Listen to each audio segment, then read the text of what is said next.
che il VAR sicuramente avrebbe aiutato l'arbitro in questa decisione.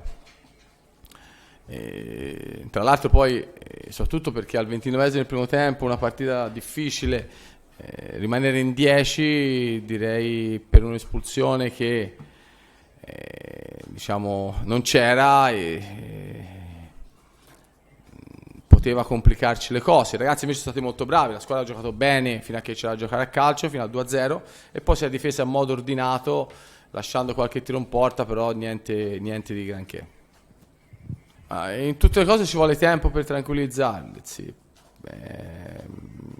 Direi ci è rimasto male di questa espulsione, però bisogna passarci sopra e prepararsi per la partita di domenica a Frosinone, perché sono situazioni che sicuramente ti lasciano un po' di amaro in bocca, però bisogna saper reagire.